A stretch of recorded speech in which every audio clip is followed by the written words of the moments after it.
स्वागत है आपका ज्योग्राफी के इस क्लास में। तो चलिए डिस्कस करेंगे आज के पहले प्रश्न को। निम्नलिखित में से किस राज्य के कुल सिंचित क्षेत्र का अधिकतम प्रतिशत तालाबों द्वारा सिंचित होता है, ये आपसे पूछा जा रहा है। ऑप्शन देख लेते हैं। ऑप्शन ए है आंध्र प्रदेश, बी है कर्नाटक, सी है उड़ीसा और डी है तमिलनाडु।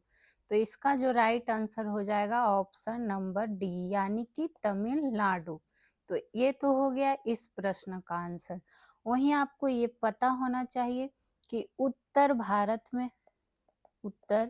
भारत की अगर बात करें तो उत्तर भारत में नलकूप कौन हो जाएगा? नलकूप जो है सिंचाई का क्या है?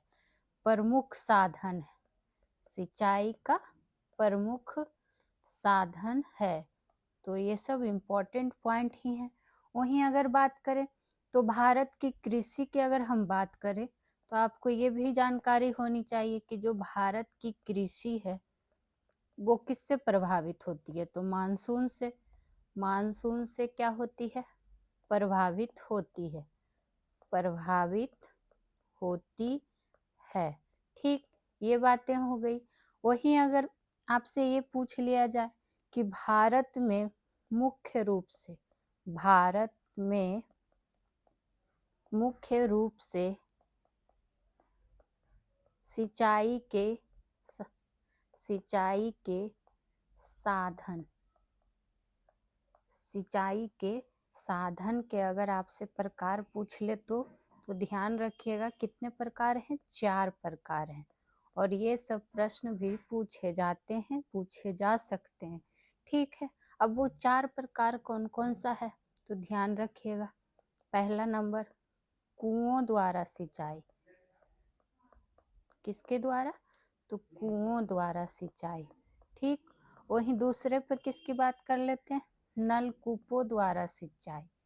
नलकूपों द्वारा, ठीक, सिंचाई की बात हो रही है। तीसरे पे बात करेंगे तो तालाबों द्वारा सिंचाई। आप लोग भी इसको लिखते हुए चलिएगा, आप ही लोग के लिए ये लिखा जा रहा है। चौथा नंबर पे बात करेंगे तब क्या हो गया? नहर द्वारा सिंचाई। नहर द्वारा सिंचाई। तो ये चारों सिंचाई का प्रकार आपको ध्यान रख लेना चाहिए। ठीक है, एक पॉइंट आप इसमें ये ऐड ऑन कर सकते हैं कि देश के कुल कृषि भूमि का केवल कितना प्रतिशत? तो 40%। 40% भाग पर ही क्या होता है? शुद्ध सिंचाई का क्या है? सुविधा है। तो ये आपसे परसेंटेज भी पूछ सकता है कि शुद्ध सिंचाई की सुविधा कितनी प्रतिशत है। बाकी जो 60% भाग है वो अभी भी वर्षा पर ही निर्भर होता है। तो देखिए एक प्रश्न से आपको कितनी सारी जानकारियां दे दी गई। चलिए दूसरे प्रश्न पे चर्चा कर लेते हैं। और जो भी बिहार शिक्षक भर्ती वाले हैं इस वीडियो को पूरा जरूर देखा करें। सूची 1 को सूची 2 से मिलान करना है। ठीक है, देख लेते हैं। इधर आपको बताना है कि कौन सा पशु है जो किस अभयारण्य से संबंधित हो जाएगा। ठीक, वही बात करेंगे। ऑप्शन ए है हंगूल। हंगूल का सेंस हो गया, अगर आपको नहीं पता हो तो हंगूल मृग की बात हो रही है। किसकी बात हो रही है? हंगूल मृग, या फिर इसको क्या कह सकते हैं? कश्मीर हरिण। ठीक, इसके लिए प्रसिद्ध वन्य जीव अभयारण्य कौन सा हो जाएगा? तो दाची ग्राम हो जाएगा। तो ए का कौन हो गया? दाची ग्राम, यानी ए का हो जाएगा 2 नंबर। दाची ग्राम कहाँ? तो ध्यान रखिएगा कि श्रीनगर। ठीक, ये हुई बात। वहीं बाघ का जब आया तो बाघ किससे इसमें संबंधित हो जाएगा? क्योंकि हमें तो इसमें मिलान ही करना है। तो ध्यान होना चाहिए कि बाघ किससे हो जाएगा? सुंदरबन से संबंधित हो जाएगा।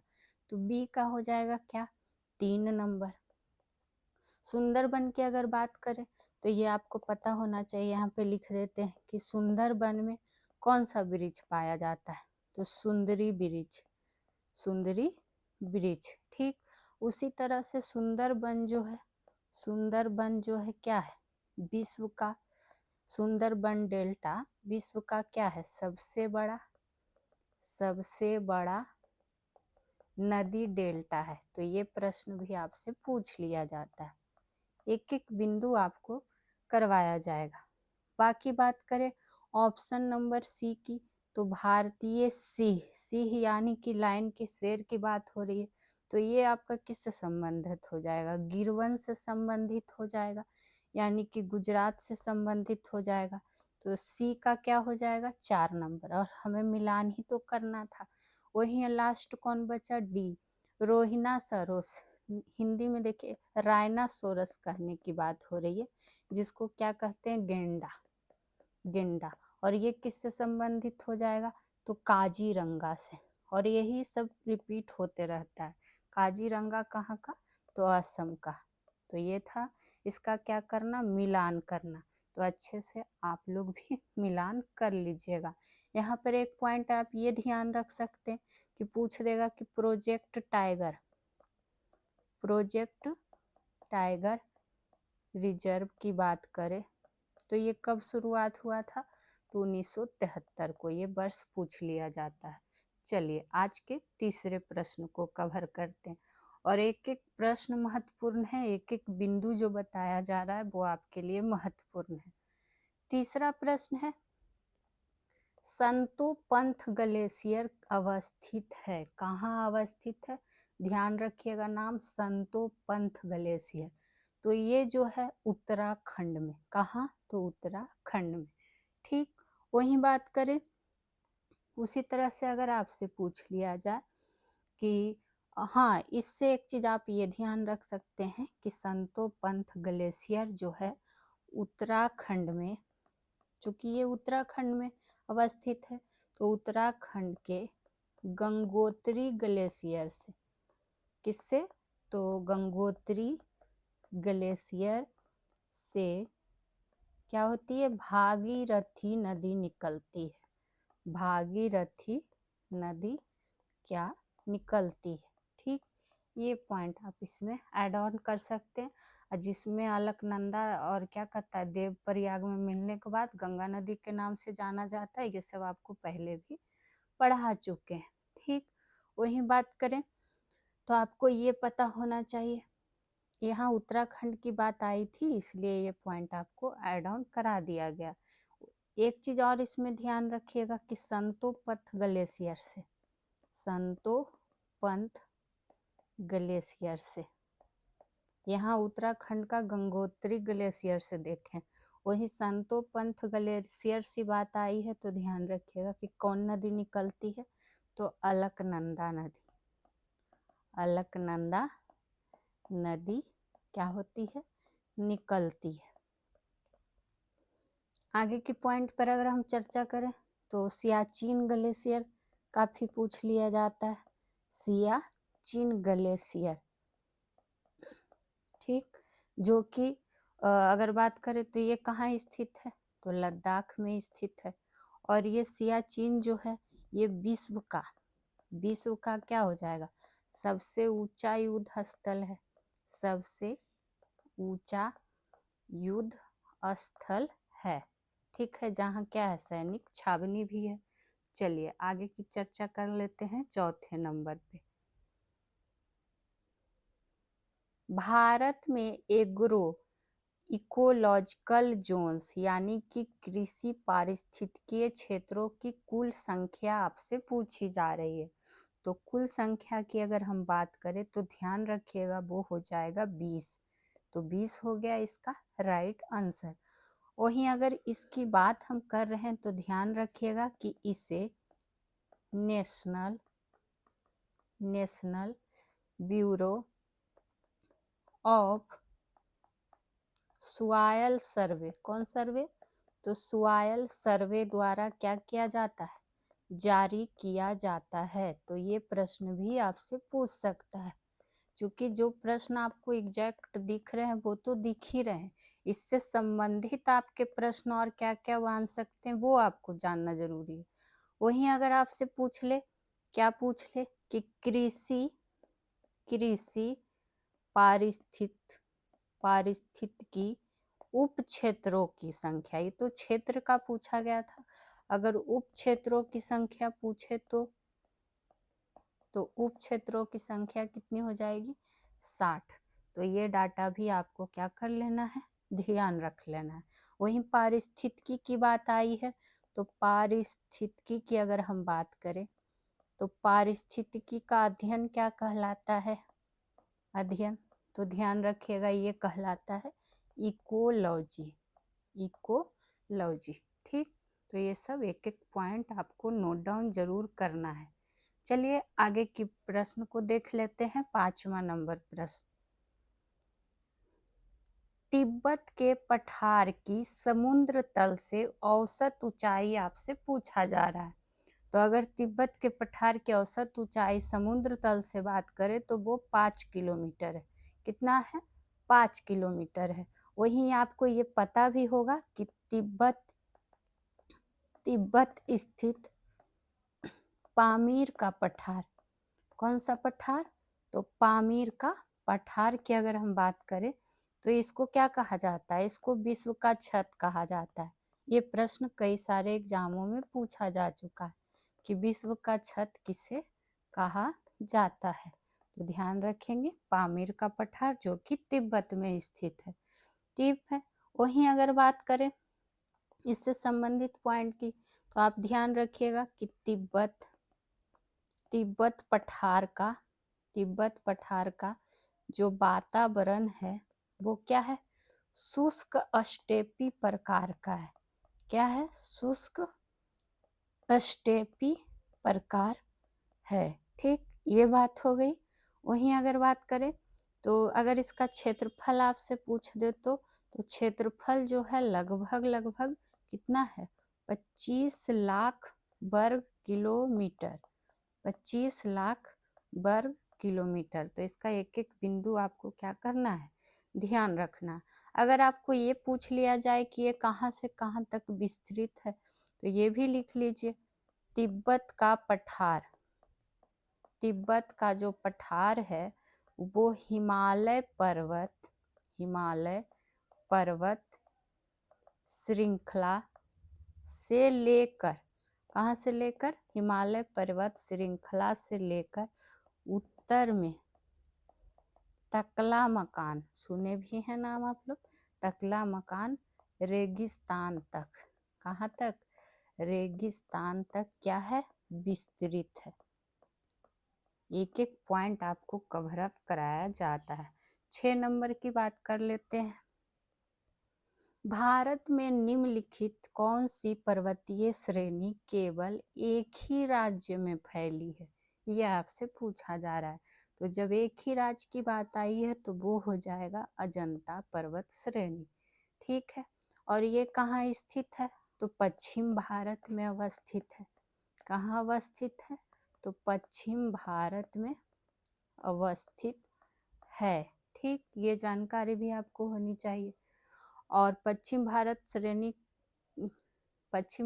भारत में तो है ही, अगर राज्य की बात करें तो कहाँ अवस्थित हो जाएगा, महाराष्ट्र में।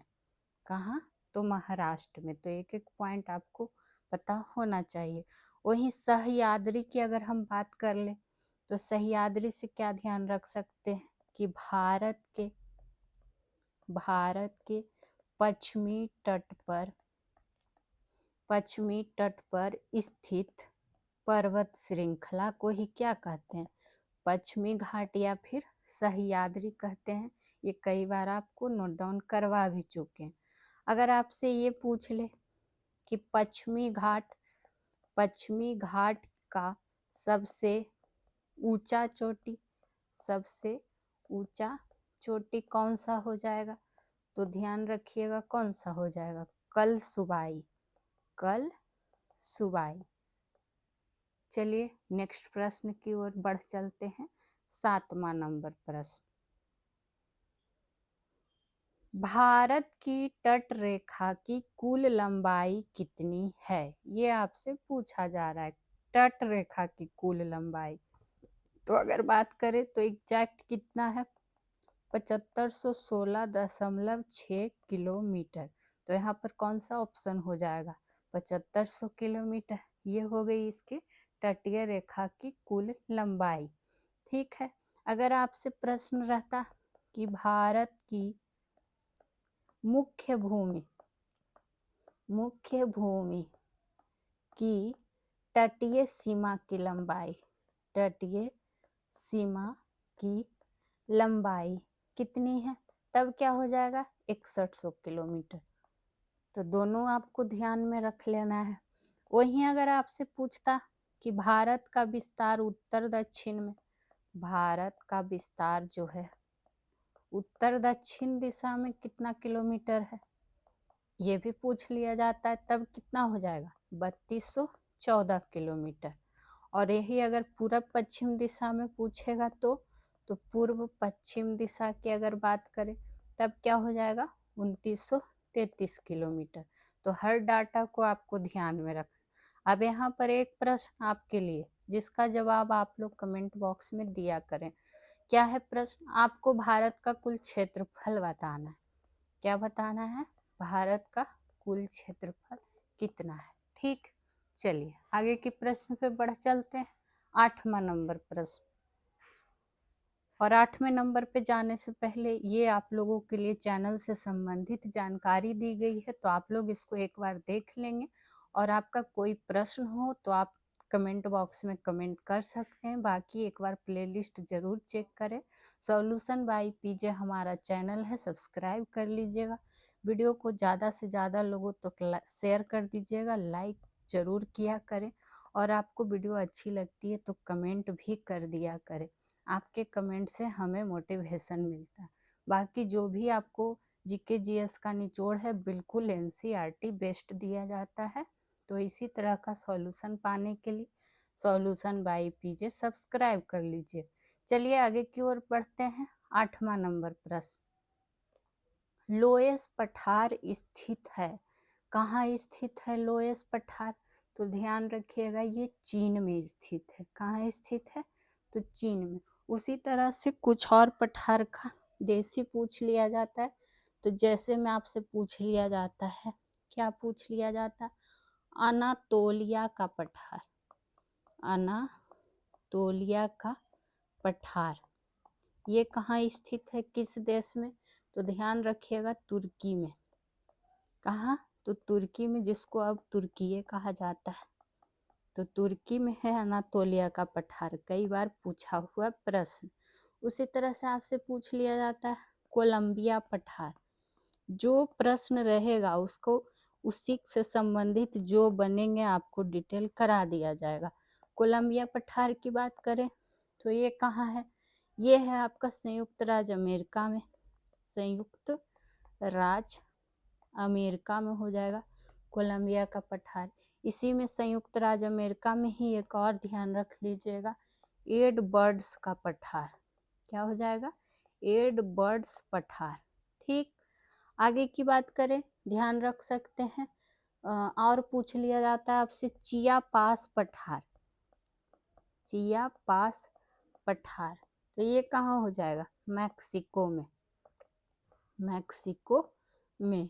लास्टली एक और यह ध्यान रख सकते हैं, अगर पूछ दे तो सान पठार। सान पठार, तो ये कहाँ हो जाएगा, म्यांमार में। ठीक, तो ये कुछ इम्पोर्टेंट है, पूछ लिए जाते हैं। आगे की ओर बढ़ जाते हैं अगले प्रश्न पे। मेघ गर्जन वायुमंडल के किस परत में होता है। मेघ गर्जन आप समझ ही रहे होंगे कि क्या बोला जा रहा है। तो ये जो भी अगर बात करें सभी प्रकार का, सभी प्रकार का जो भी मौसमी परिवर्तन होता है, अगर बात करें तो मौसमी परिवर्तन, तो वो किस परत में होता है, ध्यान होगा क्षोभ मंडल में। तो मेघ गर्जन भी किस में हो जाएगा, क्षोभ मंडल में। ठीक, जैसे में क्या क्या जान सकते हैं, सभी प्रकार के मौसमी परिवर्तन की बात हुई तो मेघ गर्जन हुआ, मेघ गर्जन हो गया, बिजली चमकना, बिजली चमकना। ठीक, और क्या कहता है, वर्षा, तूफान, ये सब इसके अंतर्गत आ जाएंगे, मौसमी परिवर्तन के अंतर्गत। ठीक है, इसीलिए क्षोभ मंडल को पता भी होगा कि क्षोभ मंडल को क्या कहा जाता है, तो इसको कहा जाता है मौसमी मंडल भी, मौसमी मंडल, या फिर इसी को परिवर्तनकारी मंडल भी कहा जाता है। ठीक है, तो ध्यान होना चाहिए कि और क्या प्रश्न आपसे पूछ लिया जा सकता है। वहीं अगर बात करें समताप मंडल का, तो इसमें आप क्या ध्यान रख सकते हैं समताप मंडल से? इसमें आप ध्यान रखेंगे कि किसी प्रकार का मौसमी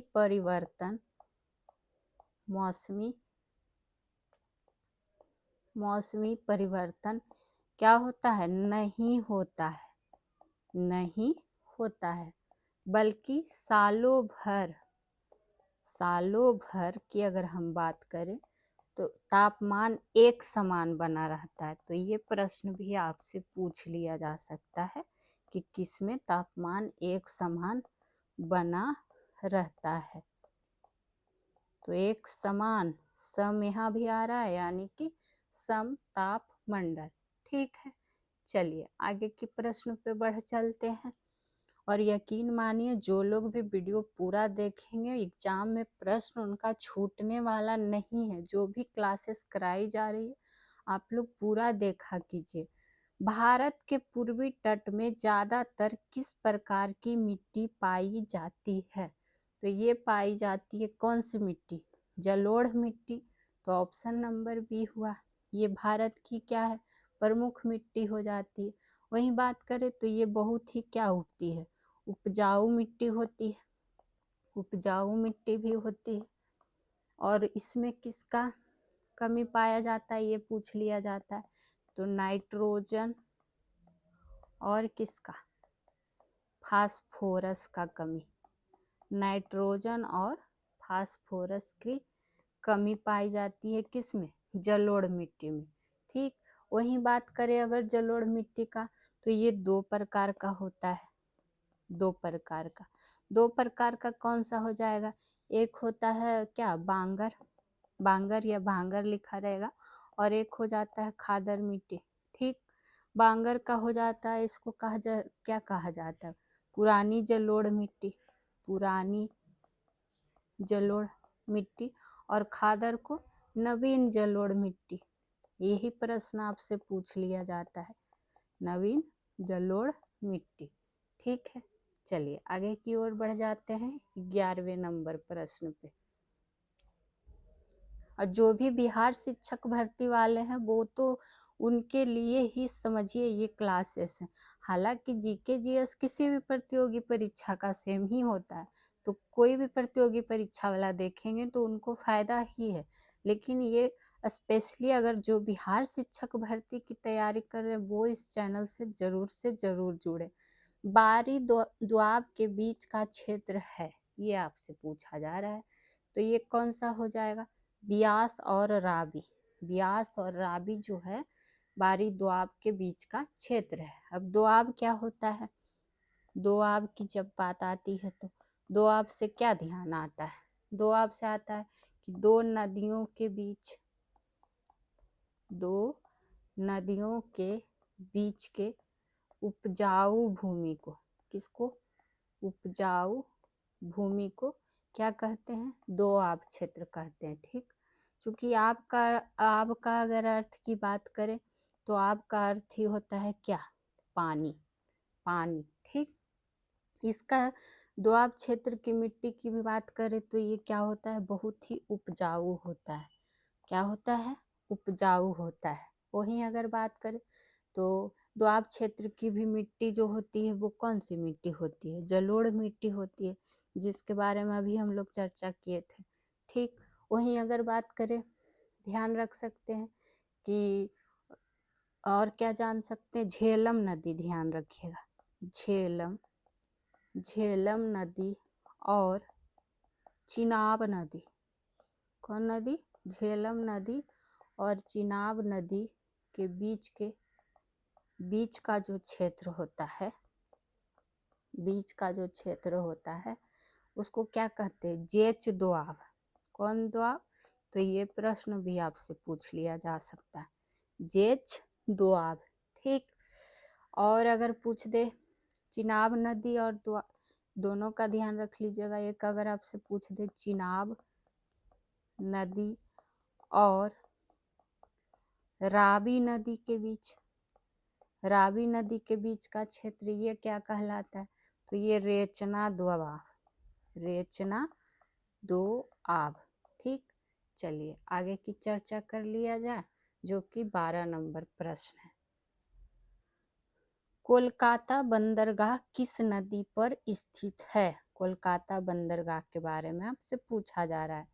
ये जो है हुगली नदी के तट पर है। किस पे है? तो हुगली नदी। और इसी के माध्यम से क्या होता है, कोलकाता बंदरगाह, कोलकाता बंदरगाह जो है वो क्या होता है, समुद्र से जोड़ता है, समुद्र से जुड़ता है। ठीक है।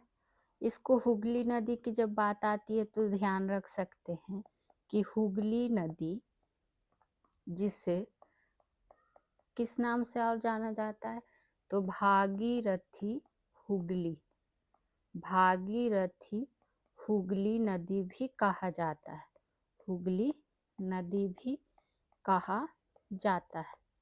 ठीक है। तो ये बात हो गई। वही बात करें तो यह नदी की अगर हम जब बात करते हैं तो ध्यान रखिएगा ये विश्वासघात नदी है। बताइए, नदी भी धोखा देता है, विश्वासघाती नदी भी इसको कहा जाता है। किसको? हुगली नदी को। वहीं अगर बात करें कि पूछ दे आपसे कि हुगली नदी पर, हुगली नदी पर कौन कौन से नगर जैसे बसे हैं, तो उसमें जैसे कि हावड़ा हो गया, या फिर मुर्शिदाबाद हो गया, मुर्शिदाबाद हो गया, और कौन हो जाएगा, कोलकाता हो जाएगा, कोलकाता। ये सब क्या है, नगर बसा हुआ है हुगली नदी पर। तो ये प्रश्न भी आपसे पूछ लिया जाता है। ठीक। अगर वही बात करें बंदरगाह का चर्चा आया है तो ध्यान रखिएगा कि पूछा गया है सबसे ज़्यादा क्या, कि भारत का सबसे गहरा प्राकृतिक बंदरगाह कौन सा है। ये प्रश्न कई सारे एग्जामों में रिपीट हुआ, तो ध्यान रखिएगा विशाखापट्टनम बंदरगाह। ठीक। चलिए आगे की प्रश्न की ओर बढ़ जाते हैं कि अगला प्रश्न क्या है। निम्नलिखित देशों के मुद्रा का कौन सा विकल्प सुमेलित नहीं है, पूछा जा रहा है। ठीक है। तो नहीं है तो पहले हमें ये देखना पड़ेगा कि कौन कौन सा सही दिया हुआ है। तो अगर हम बात करें ऑप्शन ए है बुल्गारिया का लेव, तो ये सही है। और ये भी आप ध्यान रखते चलेंगे कि कौन किसका मुद्रा है। मोल्दोवा की बात करें तो ल्यू, ये भी सही दिया हुआ। अल्बानिया की बात करें तो लेक, ये भी सही दिया हुआ है। जो गलत है वो इटली का यूरो जो दिया हुआ है वो गलत है। तो इटली की मुद्रा यूरो नहीं बल्कि क्या है, लीरा है। क्या है? लीरा है। इसीलिए ये जोड़ा गलत हो गया। अब चलिए कुछ और देश के बताते हैं। जैसे आपसे पूछ लिया जाता है Papua New Guinea, Papua New Guinea की मुद्रा क्या हो जाएगी, तो इसकी मुद्रा है कीना। क्या है मुद्रा? कीना। ठीक। उसी तरह से आपसे पूछ लेगा कि फिजी की, तो फिजी की मुद्रा क्या है? Dollar, dollar. उसी तरह से आपसे अगर पूछ दे क्रोएशिया, भूलने वाला रहेगा जो ही आपसे पूछेगा, हल्का वाला तो सबको याद ही होता है। क्रोएशिया की बात करें तो इसका हो कूना, कूना। उसी तरह से आप रोमानिया का ध्यान रख सकते हैं, रोमानिया, रोमानिया का क्यों क्या होता है? लियू। और लियू किसका होता है? मोल्दोवा का भी होता है। ठीक। तो ये सब आप एक जगह नोट डाउन कर लिया करें। आगे के प्रश्न पे आ गए। भारतीय उपमहाद्वीप पर ग्रीष्म ऋतु में उच्च ताप और निम्न दाब हिंद महासागर से वायु का क्या करते हैं, कर्षण करते हैं, जिसके कारण प्रवाहित होती है। क्या प्रवाहित होती है? तो दक्षिण पश्चिम मानसून प्रवाहित होती है। ठीक, वहीं आपको पता है कि दक्षिण पश्चिम मानसून की बात करें तो भारत में वर्षा जो मुख्यतः है वो दक्षिण पश्चिम मानसून से ही होती है। तो इसमें ये एक चीज आप नोट डाउन कर लीजिएगा। ठीक, वहीं अगर बात करें कि भारत में मानसून की अगर चर्चा आई है तो भारत में मानसून किस सागर से सर्वप्रथम प्रवेश करता है? तो अरब सागर से। अरब सागर से क्या करता है? सर्वप्रथम प्रवेश करता है। ठीक, तो ये बात भी आप ध्यान रख लीजिएगा। तो बस ये इसमें इतना ही, आगे बढ़ जाते हैं 15 नंबर प्रश्न पे। भारत के निम्नलिखित क्षेत्रों में से कौन सा कपास का अधिकतम मात्रा में उत्पादन करता है? तो वो कौन करता है? उत्तर पश्चिमी और पश्चिमी भारत। तो ये सब प्रश्न एग्जाम में आने वाले प्रश्नों में से एक है, ध्यान रखिएगा। वहीं अगर कपास की बात आई है तो गुजरात और कौन? महाराष्ट्र। गुजरात और जो महाराष्ट्र है वो क्या है? भारत में मुख्य कपास उत्पादक राज्य है। कपास उत्पादक राज्य है। ठीक है, ये पहली पॉइंट हो गई। वहीं अगर बात करें कपास की खेती की, तो कपास की खेती है जो किस मिट्टी में सर्वाधिक होती है? तो काली मिट्टी में, इसलिए चलिए हम भी काला से ही लिख दिए, तो काली मिट्टी में। ये बात हो गई। वहीं बात करें, आपसे पूछ सकता है कि कपास की जन्मभूमि किस देश को माना जाता है? तो ये हमारे प्यारे प्यारे भारत को ही माना जाता है। ठीक, तो जो भी पॉइंट आपको लिखाए जाते हैं प्लीज नोट डाउन किया करें। इनमें से कौन सा भारतीय राज्य शीर्ष 5 वन आच्छादित प्रदेशों में से शामिल नहीं है? जब भी नहीं वाला टर्म रहे ना तो थोड़ा संभल के आंसर किया कीजिए। तो देख लेते हैं, नहीं पूछा गया है तो ध्यान रखिएगा, इनमें से जो हो जाएगा ऑप्शन नंबर डी, यानी कि पंजाब नहीं है। ठीक, वहीं अगर बात कर ले तो कौन कौन उसमें शामिल हो जाएंगे? तो देखिए, इस तरह से एक क्रम के रूप में लिख लीजिए कि सर्वाधिक वनावरण प्रतिशत वाले निम्न राज्य हैं। चूंकि आपको इस तरह से प्रश्न दे दिए जाते हैं और पूछ देगा कि कौन सा इसमें सही कथन दिया हुआ है, तो इसमें कौन आ जाएगा? मिजोरम। उसके बाद अरुणाचल प्रदेश, प्रतिशत वाले में ध्यान देना, अरुणाचल प्रदेश, मेघालय, मणिपुर, और कौन हो जाएगा? नागालैंड। तो ये क्रम आपको ध्यान होना चाहिए प्रतिशत के मामले में, सर्वाधिक वनावरण वाले राज्य। उसी तरह से अगर आपसे पूछ दे कि सर्वाधिक वन क्षेत्रफल वाले राज्य का क्रम क्या होगा? वन क्षेत्रफल वाले राज्य का क्रम की अगर बात करें तो ध्यान रख लीजिएगा, पहले कौन आ जाएगा? मध्य प्रदेश, फिर हो जाएगा अरुणाचल प्रदेश, फिर हो जाएगा छत्तीसगढ़,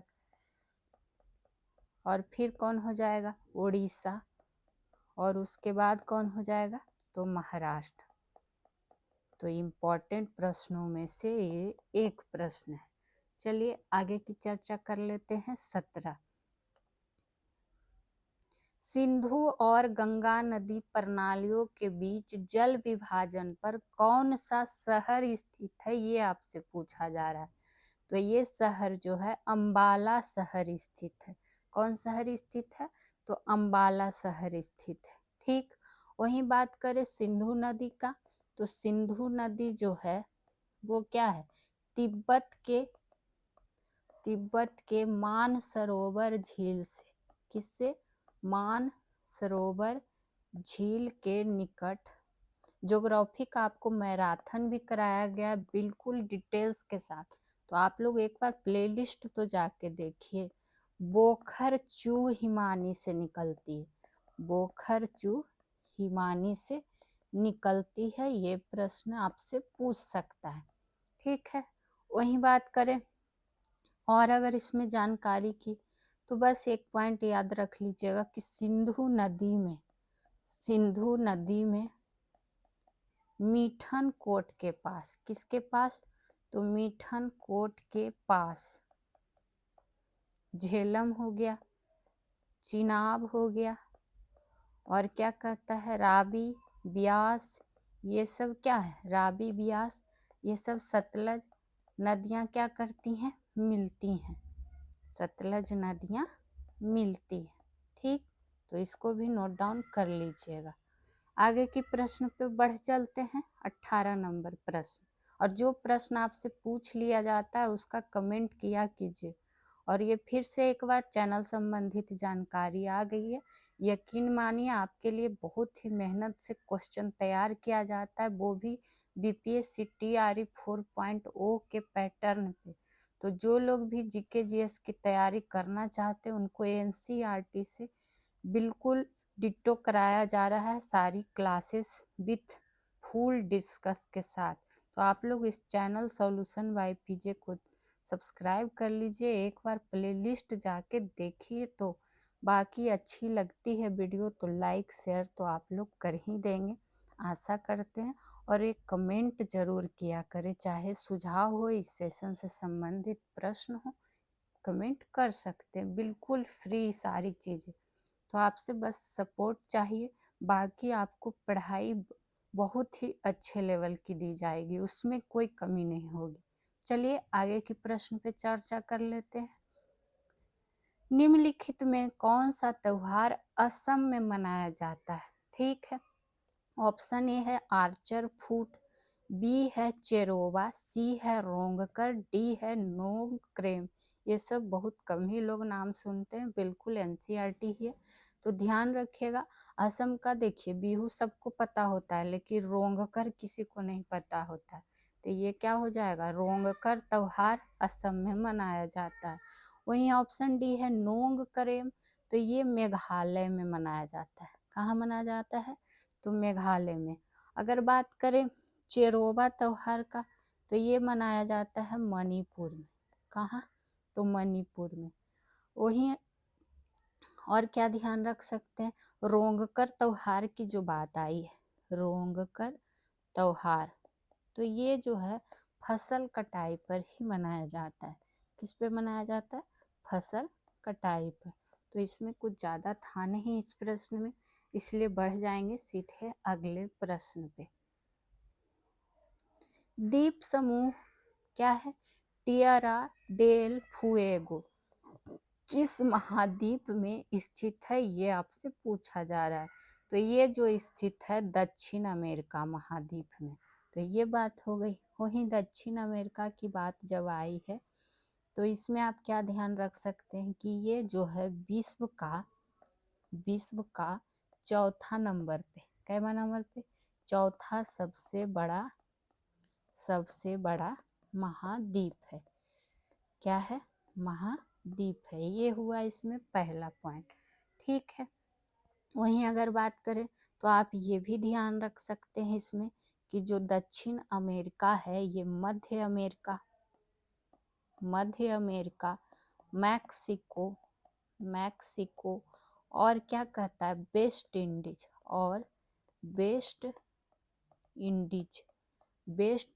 के संयुक्त रूप को क्या कहते हैं, लैटिन अमेरिका कहते हैं, लैटिन अमेरिका कहते हैं। तो ये बात भी इसमें ध्यान रख लीजिएगा। ठीक, चलिए आगे की प्रश्न पे बढ़ चलते हैं। 20वें नंबर प्रश्न, अफ्रीकी देश घाना की राजधानी कहाँ है, ये आपसे पूछा जा रहा है। तो घाना की राजधानी कहाँ है, अक्रा। ध्यान रखिएगा, एक राजधानी से क्वेश्चन पूछ लिया जाता है, तो अक्रा हो जाएगा। उसी तरह अस्मारा की अगर बात करें तो ये किसकी राजधानी है, तो इरिट्रिया की राजधानी है। किसकी राजधानी है, तो इरिट्रिया की राजधानी। उसी तरह से आपको ध्यान रखना होगा कि मपूतो किसकी राजधानी है, तो ये मोजाम्बिक की राजधानी है। किसकी, मोजाम्बिक की। और लास्टली क्या है, डकार, तो ये किसकी राजधानी है, तो ये सेनेगल की राजधानी। और ऐसे नाम ही आपसे पूछे जाते हैं। आज के लास्ट प्रश्न की ओर चलते हैं। मंगोलिया देश निम्नलिखित में से किस महाद्वीप में स्थित है, ये आपसे पूछा जा रहा है। तो ये आपको पता भी होगा कि ये एशिया महाद्वीप में स्थित है। ठीक, वहीं मंगोलिया की बात करते हैं तो मंगोलिया क्या है, लैंड लॉक कंट्री है। कैसी कंट्री है, तो लैंड लॉक कंट्री है, यानी कि कहने का मतलब हुआ भू आवेष्टित देश है। ठीक, वहीं अगर बात करें तो इसमें आप ध्यान रख सकते हैं कि मंगोलिया की राजधानी पूछ सकता है आपसे, मंगोलिया की राजधानी। तो मंगोलिया की राजधानी कौन सी हो जाएगी, उलान बटोर, उलान बटोर। ठीक, इसकी मुद्रा क्या है, मुद्रा में ध्यान रख सकते हैं, मुद्रा की अगर बात करें तो ध्यान क्या रखना है आपको, तुगरिक है इसकी मुद्रा, क्या हो जाएगी, तुगरिक। ठीक, उसी तरह से गोबी मरुस्थल, गोबी मरुस्थल की जब बात आती है तो ये कहाँ है, मंगोलिया और क्या कहता है, चीन में स्थित है, चीन में स्थित है। ठीक, और गोबी मरुस्थल जो है एशिया का सबसे बड़ा मरुस्थल है, ये आपको जानकारी होगी भी। तो आज की वीडियो कैसी लगी, आपसे यही उम्मीद रहता है कि प्लीज़ कमेंट जरूर किया करें। बाकी आप solution by PJ channel subscribe कर लीजिएगा, लाइक शेयर जरूर से जरूर कर दीजिएगा। फिर मिलेंगे नेक्स्ट वीडियो के साथ, इम्पोर्टेंट क्वेश्चन के साथ। Thank you.